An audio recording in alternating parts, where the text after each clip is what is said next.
സങ്കീർത്തനങ്ങൾ 7. നീതിക്ക് വേണ്ടിയുള്ള പ്രാർത്ഥന. എൻ്റെ ദൈവമായ കർത്താവേ, അങ്ങിൽ ഞാൻ അഭയം തേടുന്നു. എന്നെ വേട്ടയാടുന്ന എല്ലാവരിൽ നിന്ന് എന്നെ രക്ഷിക്കണമേ, മോചിപ്പിക്കണമേ. അല്ലെങ്കിൽ സിംഹത്തെപ്പോലെ അവർ എന്നെ ചീന്തിക്കീറും. ആരും രക്ഷിക്കാനില്ലാതെ എന്നെ വലിച്ചിഴയ്ക്കും. എൻ്റെ ദൈവമായ കർത്താവേ, ഞാനത് ചെയ്തിട്ടുണ്ടെങ്കിൽ, ഞാൻ തിന്മ പ്രവർത്തിച്ചിട്ടുണ്ടെങ്കിൽ, ഞാൻ എൻ്റെ സുഹൃത്തിന് തിന്മ പ്രതിഫലം കൊടുത്തിട്ടുണ്ടെങ്കിൽ, അകാരണമായി ശത്രുവിനെ കൊള്ളയടിച്ചിട്ടുണ്ടെങ്കിൽ, ശത്രു എന്നെ പിന്തുടർന്ന് കീഴടക്കിക്കൊള്ളട്ടെ. എൻ്റെ ജീവനെ നിലത്തിട്ട് ചവിട്ടി മെതിക്കട്ടെ, പ്രാണനെ പൂഴിയിൽ ആഴ്ത്തിക്കൊള്ളട്ടെ. കർത്താവെ, കോപത്തോടെ എഴുന്നേൽക്കണമേ.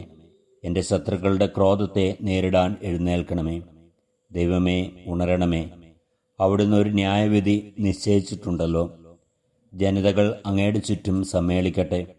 അവർക്ക് മുകളിൽ ഉയർന്ന സിംഹാസനത്തിൽ അവിടുന്ന് ഉപവിഷ്ടനാകണമേ. കർത്താവ് ജനതകളെ വിധിക്കുന്നു. കർത്താവെ, എൻ്റെ നീതിനിഷ്ഠയ്ക്കും സത്യസന്ധതയ്ക്കും ഒത്തവിധം എന്നെ വിധിക്കണമേ. നീതിമാനായ ദൈവമേ, മനസ്സുകളെയും ഹൃദയത്തെയും പരിശോധിക്കുന്നവനെ, ദുഷ്ടരുടെ തിന്മയ്ക്ക് അറുതി വരുത്തുകയും നീതിമാന്മാർക്ക് പ്രതിഷ്ഠ നൽകുകയും ചെയ്യണമേ.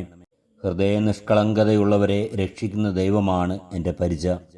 ദൈവം നീതിമാനായ ന്യായാധിപനാണ്. അവിടുന്ന് ദിനം പ്രതി രോഷം കൊള്ളുന്ന ദൈവമാണ്. മനുഷ്യൻ മനസ്സ് തിരിയുന്നില്ലെങ്കിൽ അവിടുന്ന് വാളിന് മൂർച്ച കൂട്ടും.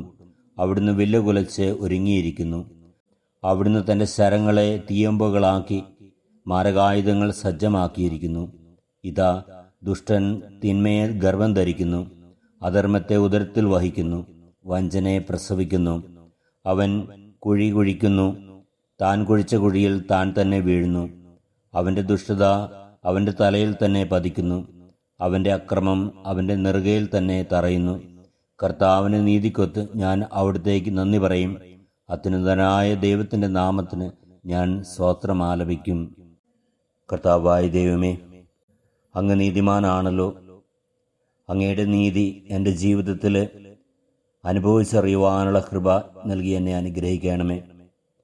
എപ്പോഴും അങ്ങിൽ ആശ്രയിച്ചുകൊണ്ട്, അങ്ങയിൽ അഭയം പ്രാപിച്ചുകൊണ്ട്, എൻ്റെ ജീവിതത്തെ രക്ഷിക്കുന്ന അങ്ങയുടെ സാന്നിധ്യത്തിൽ ജീവിക്കുവാനുള്ള കൃപയേകി എന്നെയും എൻ്റെ കുടുംബത്തെയും എൻ്റെ സമൂഹത്തെയും കർത്താവെ, അങ്ങയുടെ നീതിയാൽ കാത്തു സംരക്ഷിക്കണമേ. കർത്താവെ, അങ്ങയുടെ നീതിക്കൊത്ത വിധം ഞാൻ അവിടുത്തേക്ക് എപ്പോഴും നന്ദി പറയുകയും അത്യുന്നതനായ അങ്ങയുടെ നാമത്തിന് ഞാൻ സ്തോത്രം ആലപിക്കുകയും ചെയ്യുവാനുള്ള കൃപയേകി എന്നെ അനുഗ്രഹിക്കണമേ. നമ്മുടെ കർത്താവ് ഈശോ മിശിഹായുടെ കൃപയും പിതാവായ ദൈവത്തിൻ്റെ സ്നേഹവും പരിശുദ്ധാത്മാവിൻ്റെ സഹവാസവും നാം എല്ലാവരിലും എപ്പോഴും ഉണ്ടാകുമാറാകട്ടെ, ഇപ്പോഴും എപ്പോഴും എന്നേക്കും. ആമേൻ.